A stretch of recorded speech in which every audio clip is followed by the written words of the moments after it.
Nihoyatda taqvodor bir odam bor edi. Uning Qur'oniga yetgan 3 o'g'li bo'lib, dadasi ularga qachonli qarasa, ular doim tushkun, g'amkin ko'rinadi. Dadasi o'zining uzun yillik hayot tajribasiga asosan bu xil ruhiy kasallikning birdan-bir sababi ularning Qur'onni o'qimay tashlab qo'yganligi deb biladi. Ular Qur'onni chiroyli raxtga o'rab, hurmatlab sanduqqa solib qo'yadi. Har kuni bir qatim qo'liga ilib suyib qo'yadi. Ammo Qur'onni ochib o'qib boqmaydi. Dadasi bir kuni ularni yig'ib, mundaq bir hikoyani so'zlab berdi. Ma'lum bir yezida bir odam bor edi. U bir kuni pul tepish uchun ayoli va 2 o'g'li va bir qizini qo'yib safarga chiqib ketdi. U bolalarni to'liq yaxshi ko'radi. Bir kuni dada ularga tunji maktubini avatdi. Biroq ular maktubni ochib boqmasdan uni qimmat baholiq buyum sifatida hurmatlab, chiroyli raxtga o'rab sanduqqa solib saqlab qo'ydi. Dadasi har qatim xat avatsa, ular sirtiga qarab zo'qlanib, ichini ochib o'qimasdan chiroyli saqlab qo'yishni davomlashtirdi. Yillar o'tdi. Dadasi oilasiga qaytib keldi. 3 boladan faqat kichik o'g'li qolgan bo'lib, ayolimi ko'rinmaydi. Dadasi parishon bo'lib, "Onang qani?" deb so'radi.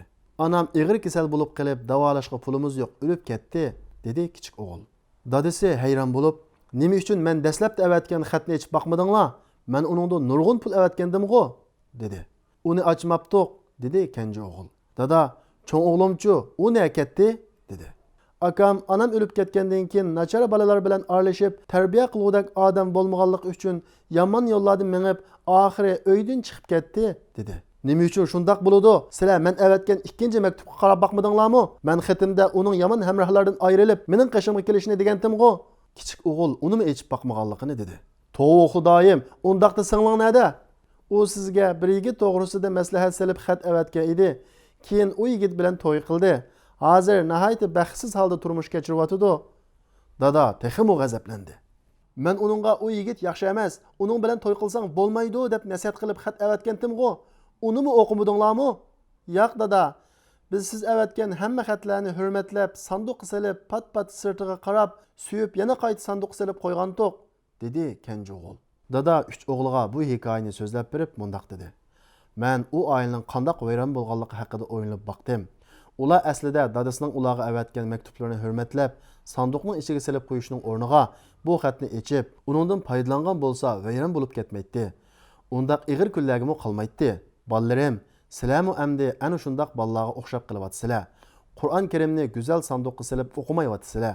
Har kuni bir qatim suyib, hurmatlidoq deb tashlab qo'yapsizlar. Lekin sizlar uni ochib, ichidagi bilimlardan foydalanishinglar va amal qilishinglar kerak edi. Halbuki Alloh uni insonlarga to'g'ri yo'lda minish uchun mukammal yo'l xaritasi qilib nozil qilgan edi. Ular uning yo'l yo'riqi bo'yicha mangsa, hamma ishlari yaxshi bo'lib ketadi. Ulug' Alloh mundaq deydi: "Bu biz nozil qilgan Qur'on muborak kitobdir. Allohning rahmatini umid qilguvchilardan bo'lish uchun uningga ergashinglar. Uningga muxolifatchilik qilishdan saqlaninglar." Sura An'am 155-oyat. Sizlar Qur'onni tashlab qo'yganinglar uchun sizlarni har xil dard alam va g'am qayg'u besib oldi. Har xil qiyinchiliklarga uchradinglar. Shuning uchun Allohga har vaqt istig'for aytinglar. Allohga iltijo qilinglar. Alloh haqiqatan yaxshi madadkor va eng yaxshi yordamchi. Ulug' Alloh mundaq deydi: "Shubhisizki, Qur'on kelganda uni inkor qilganlar qattiq jazoga uchraydi. Shubhisizki, Qur'on g'olib kitobdir.